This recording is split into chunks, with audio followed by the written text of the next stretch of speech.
dito kasi maganda daw dito. At yung pinicturean ko din sila dito.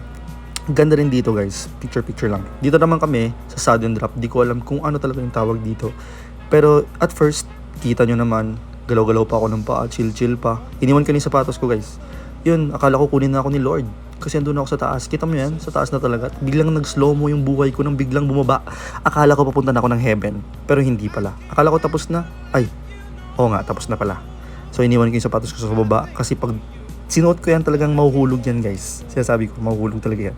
At pagkatapos tinan nyo naman yung aking itsura. Medyo bulaw na ako dyan guys. I'm out of my head.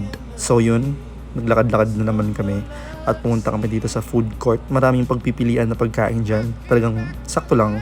Masarap naman yung mga foods nila dyan after mo mag-rides. So pag kumain ka at busog ka, talagang masusuka ka.